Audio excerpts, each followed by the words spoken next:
Always important. So Michael, if you could all round of applause for the CEO of Team Internet, formerly Central Nick, Mr. Michael Riedl. Thank you very much. Thank you very much. Very happy to be here. So last year I've already been here, and because for Team Internet Group as one of the premier companies in the domain industry here in London, it was partially a duty to be here, and also an honor and pleasure to put London back on the map of the domain industry, because, and that was the topic of the presentation last year, London has, or the UK in general, has a very essential role in creating the internet in the first place, and a lot of the key innovations that made up the internet have been made here in the UK. And this is, I think, even though Helmut has dropped the London from the conference name, it's still a pleasure to be here in this epicenter of the domain industry. Well, anyway, today, while we wait for the technology to work, the topic will be the growth of the domain market and the main drivers behind it, and then also a few future trends. So that's a great start. That's me.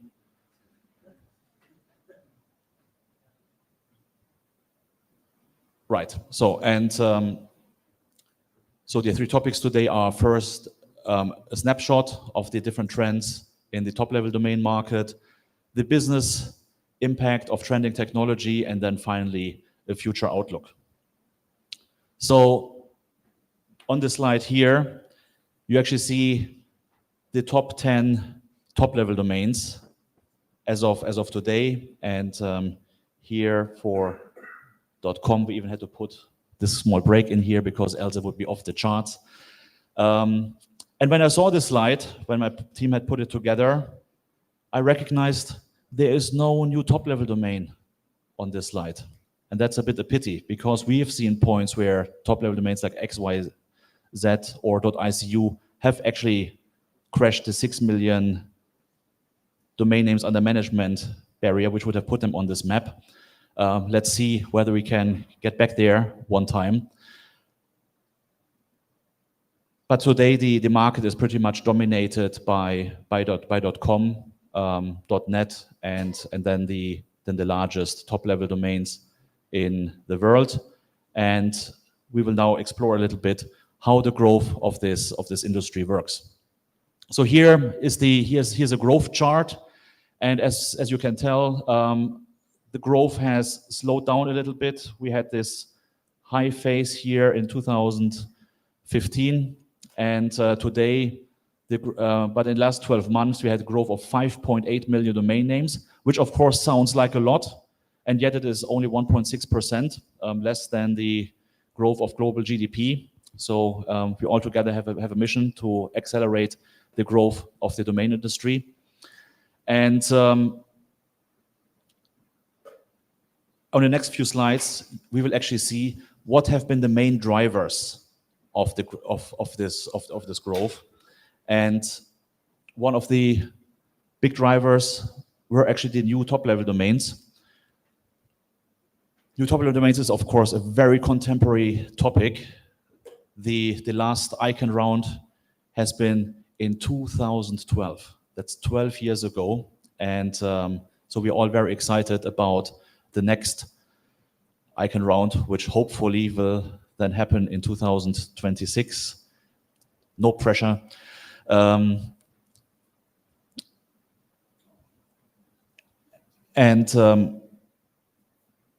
New top domains, however, have been one of the main contributors to the growth that we've been seeing on the other slide.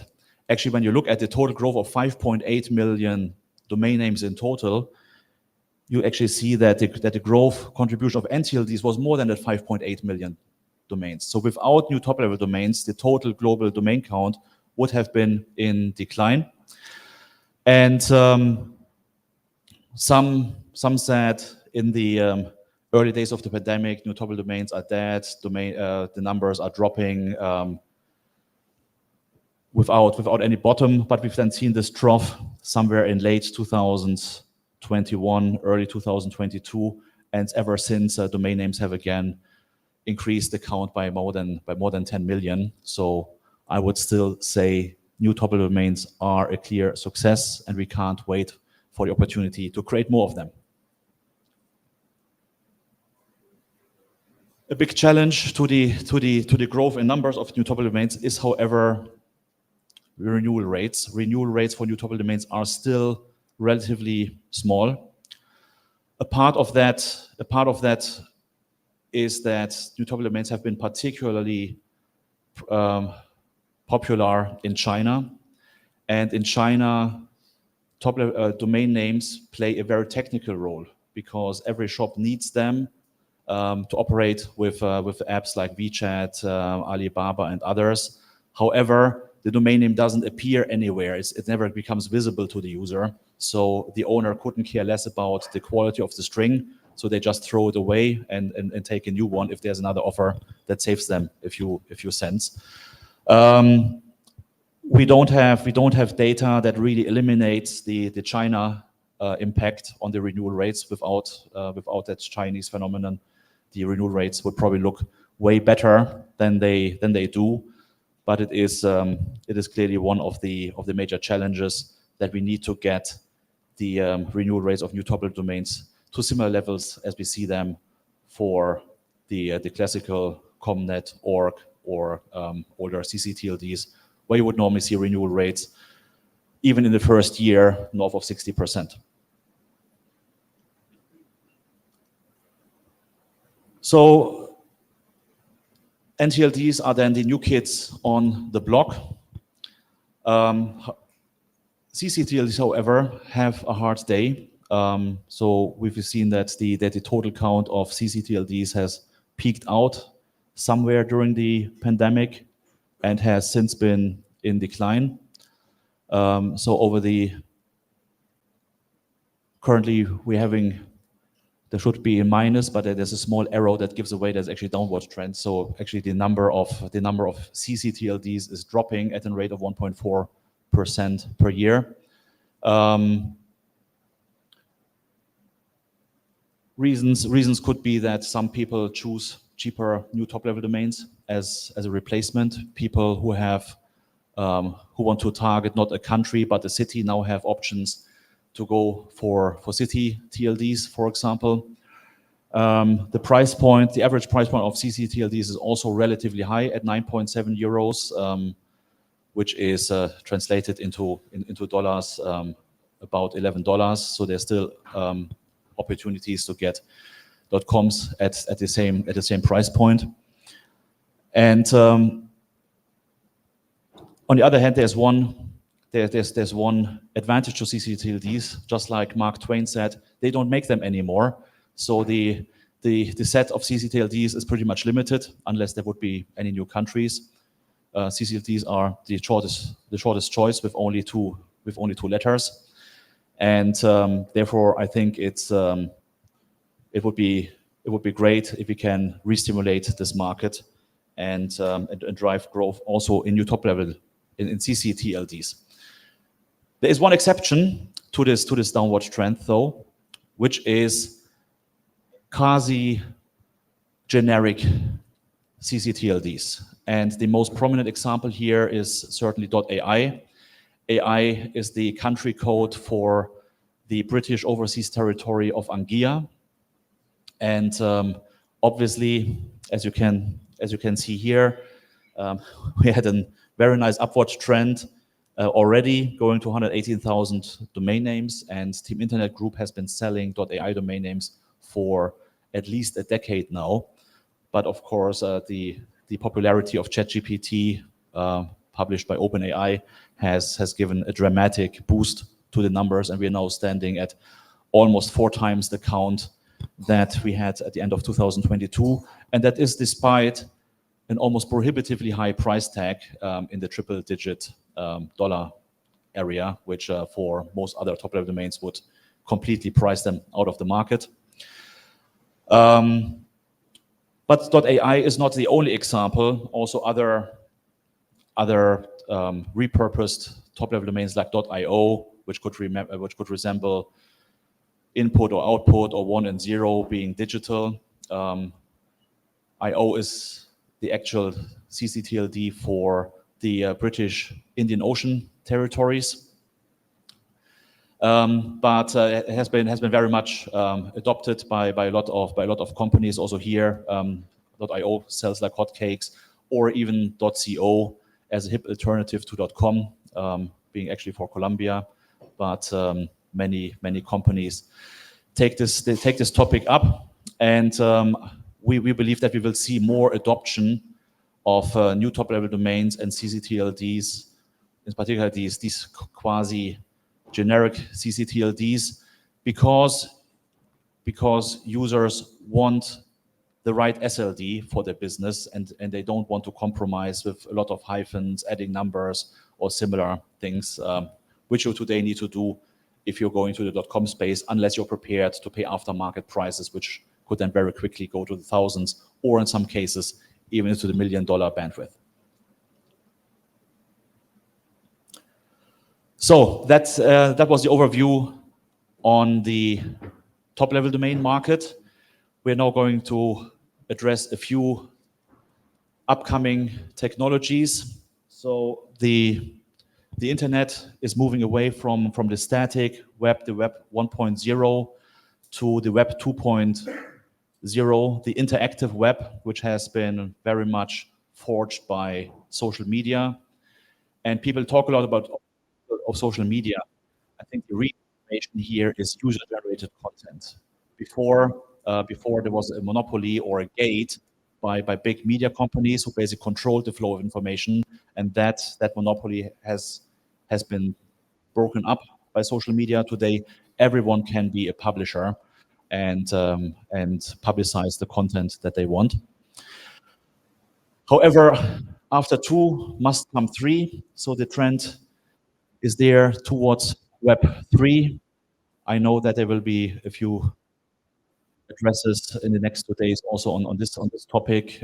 So Web 3 is basically about the decentralized internet, where we have blockchain-based domain names, which today have less practical value than the classical domains that we have, but technology is advancing fast, so we absolutely must be vigilant and observe the trends in this space as well. But there are actually more trends that could impact the internet as we know it, and these trends are artificial intelligence, blockchain, and quantum computing.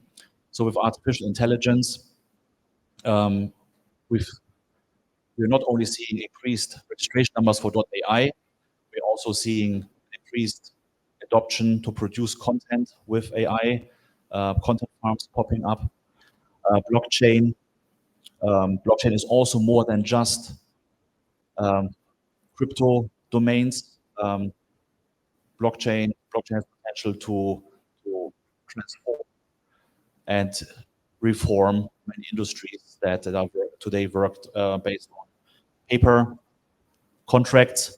And then quantum computing will then be a big challenge because of the immense computing power that it creates, and it challenges a few of the principles on which all our security mechanisms today have been built upon. So artificial intelligence. So there's a lot of examples. We can augment search, and the internet takes pride in having brought up the first AI-based domain search. Today, a few have copied that approach. And the fascination is not only about coming up with more alternative domain names out of the process. To me, the real fascinating thing about artificial intelligence is understanding human language. So rather than typing in the domain name and then the generator generating other alternatives, you could actually tell the machine, look, I'm starting a website for dog clothing. Can you propose a few cool names? We've seen notable increases in the conversion rates of our retail portals through the implementation of this. We also see that we can augment monetization of traffic playing out smarter keywords, and this might also be of interest to those in the hosting and website build industry in this room. There's also a lot of potential to automate website building and the content creation for it. So here, admittedly, this image is still from the last year, so now it looks a little bit cooler. But we've built a complete automated process that takes the domain name, automatically identifies the right content for it, puts the content up, and is automatically subscribing to news feeds and constantly updating the website, so that really looks like a proper operated website. And we believe that this could be the future of domain parking. And tomorrow, there will, of course, be a panel discussion, and I'm very curious to listen in. So then blockchain. Blockchain is a technology that can generally help us augmenting the levels of security and trust on the internet. So here, I think it has a real great role to play. There is potentially a decentralized domain name system. And again, we have quite a few Web3 pioneers in this room. I'm also going to be very curious to hear over the next 36 hours what they have to say about the trends here. Smart contract, I already mentioned it. For example, we could think about smart contracts for domain transactions. But today we are still working through classical T's and C's. Some people even work with paper contracts still in the domain industry. And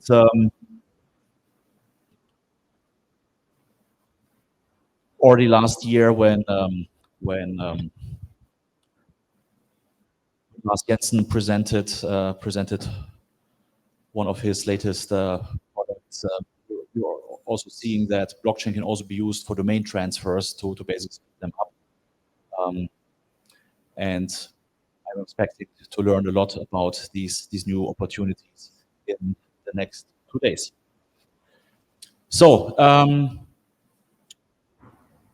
while blockchain might enhance security, we then have quantum computing coming up, which holds the potential to crack security codes that would now take thousands of years to crack within minutes just by brute force.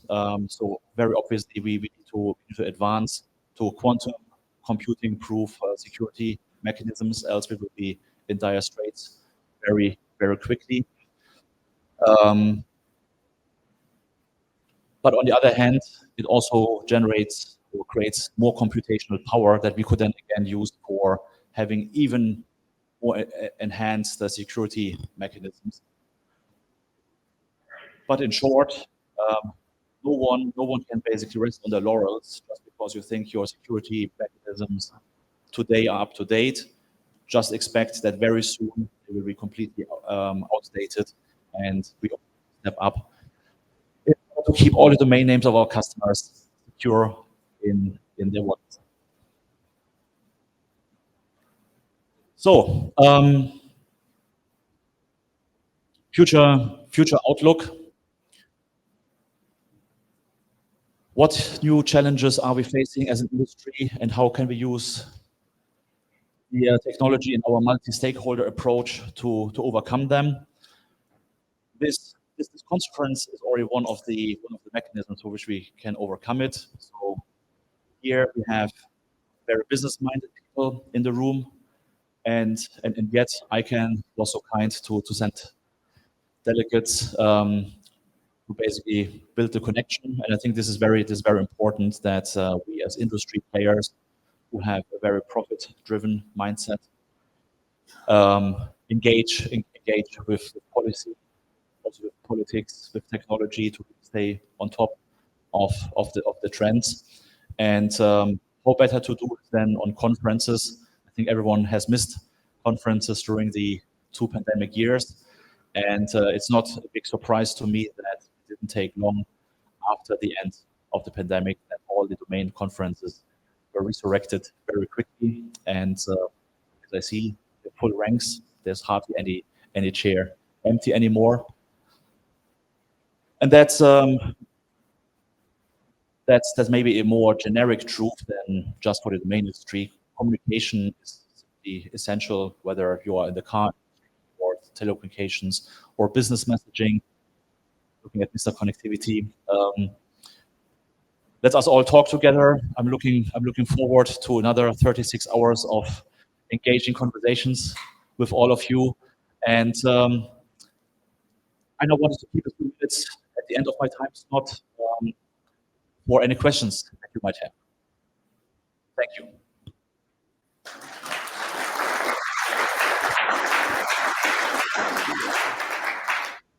Michael, your name's Michael. That's right. Thank you very much. Michael, thank you very much indeed. Any questions from the audience? Or any comments? Terry Kyle from UPX.net, WordPress hosting company. Michael, can you share a little bit more about .cn domains? So ownership restrictions from around the world or other difficulties or opportunities there? Well, that's a very deep topic. China, the big magic dragon. I suggest we take this offline, because that would probably take the rest of the day to go through all the intricacies of the Chinese domain market. But it is, of course, a very special market. We've seen huge fluctuations in domain counts. One day was then the biggest top-level CCTLD of all, 20 million, then dropping back down to 2 million after back down.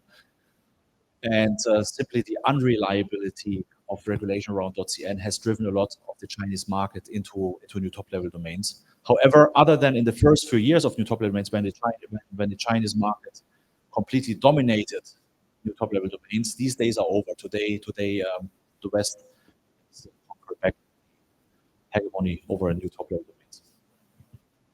Thank you. Very good question. Anyone else? We have Mr. Joe Alagna from IT.com. Okay. I can hear you, Joe.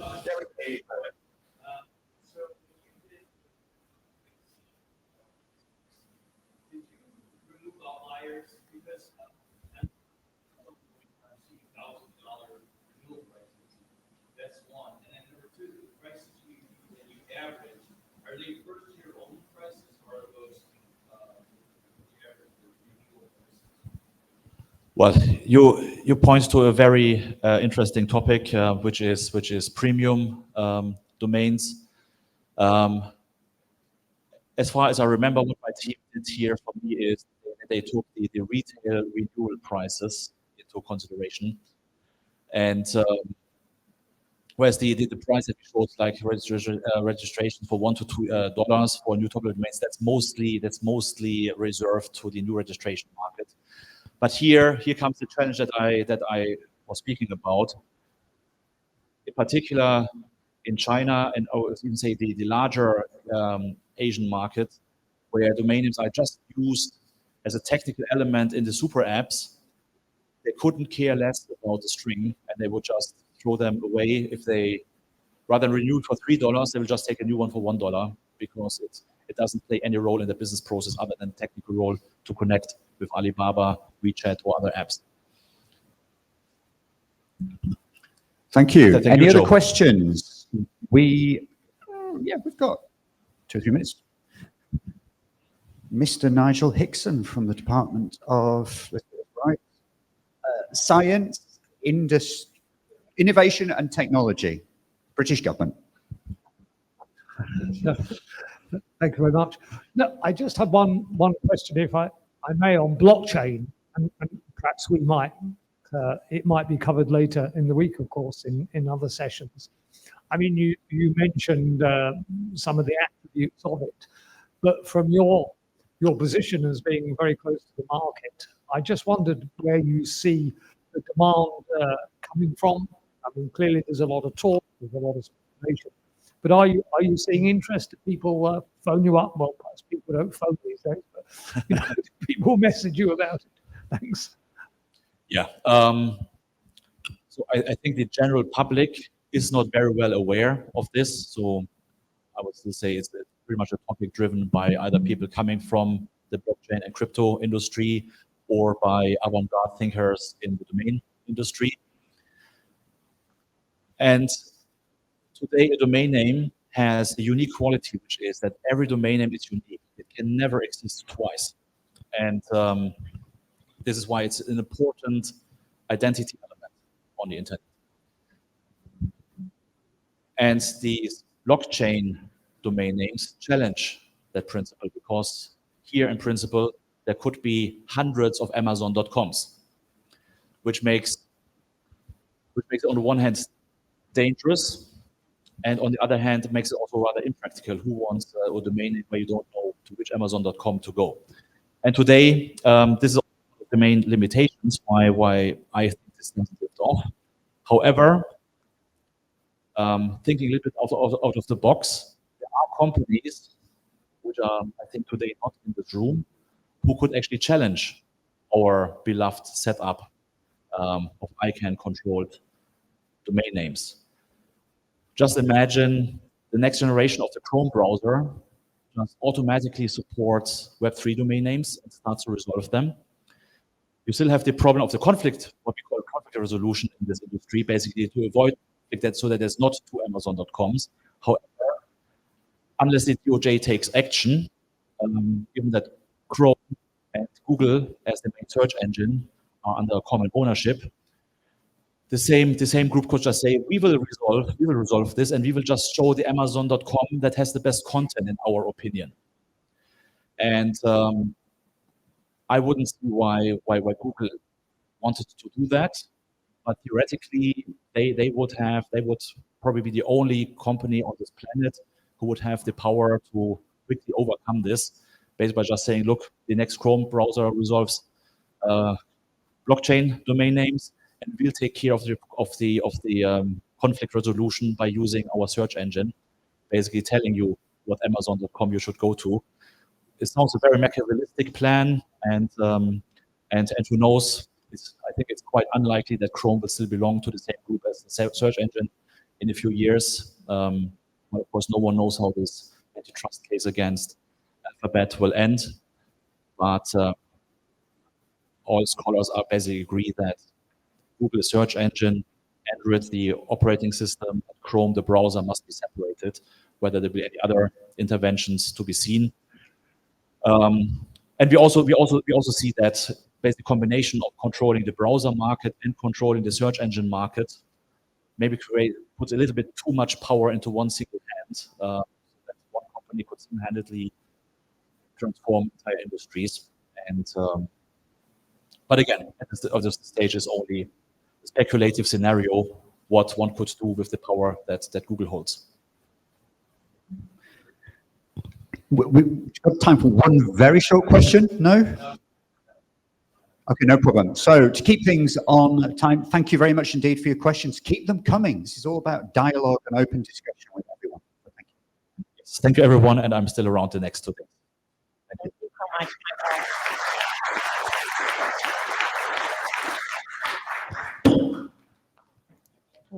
2 microphones might be too much power. Thank you so much.